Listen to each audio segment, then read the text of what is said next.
Mais qu'est-ce que le nouveau contrat de ville? La loi du 21 février 2014, dite loi de cohésion urbaine et sociale ou loi Lamy, instaure les nouveaux contrats de ville sur la durée 2014-2020. Voici les principales évolutions. Une concentration des moyens humains et financiers sur les quartiers les plus en difficulté, les quartiers prioritaires. 1500 QPV au lieu de 2300 quartiers en CUX. Cela veut dire moins de territoire et donc des moyens mieux utilisés. Un changement d'échelle.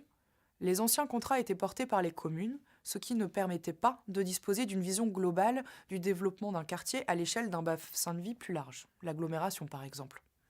Aussi, les nouveaux contrats de ville sont désormais pilotés par les EPCI, agglomérations, métropoles, pour pouvoir interagir plus facilement avec les politiques de logement, de développement économique, de transport et d'aménagement, qui sont le plus souvent gérés par les intercommunalités. Pour aller encore plus loin, ces contrats de ville doivent s'appuyer sur un projet de territoire défini par l'agglomération. En effet, comment penser le développement des quartiers si on ne l'intègre pas au développement plus global du bassin de vie? Comment prétendre résoudre le problème du logement si on ne s'interroge pas sur la stratégie communautaire sur ce sujet? Comment penser le développement économique des quartiers si on ne l'intègre pas dans la stratégie de développement économique de l'agglomération? Ensuite, la loi réaffirme le contrat de ville comme un document unique. Il engage donc tous les partenaires locaux et institutionnels sur la mobilisation de moyens visant à améliorer la situation des quartiers. Un document unique permet de concentrer tous les moyens autour d'un projet global, évitant de s'éparpiller. Dans les faits, qu'est-ce que change la loi pour les communes et les quartiers? Laissons la parole à Marc Villemot, maire de la Seine-sur-Mer. L'autre volet qui était essentiel dans la loi de 2014, c'est ce qui en a découlé avec la perspective de contractualisation entre le ministère en charge de la ville et une douzaine d'autres ministères plus thématiques. Là, l'idée, quelle est-elle?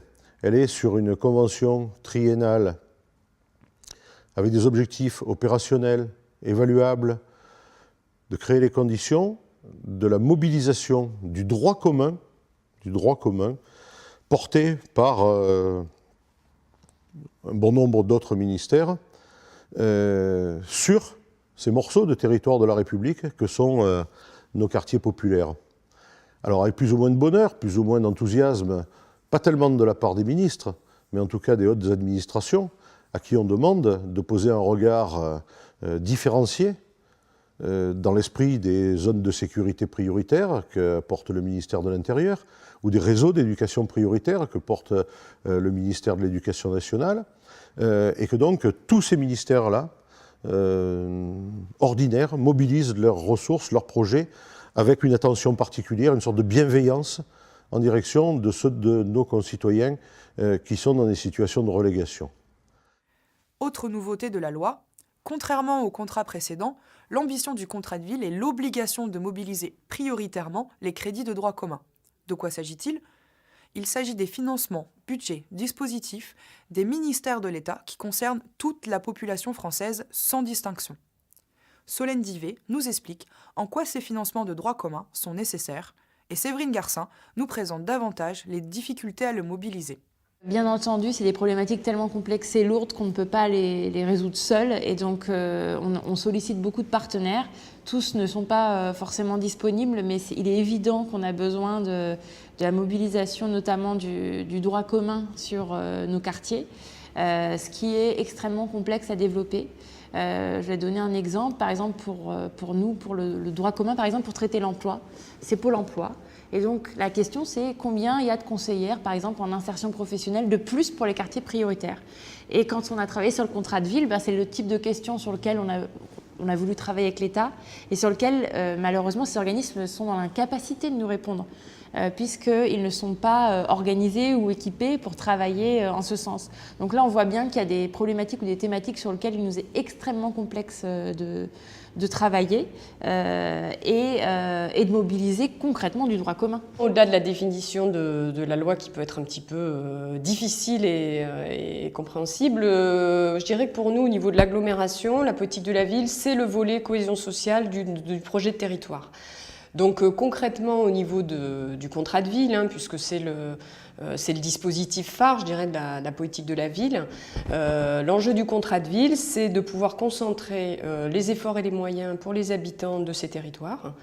Et c'est également de pouvoir, et c'est ça l'enjeu, de pouvoir replacer ces quartiers dans la dynamique de l'agglomération, en articulant politique de développement, politique de solidarité, et ne pas traiter ça de manière cloisonnée.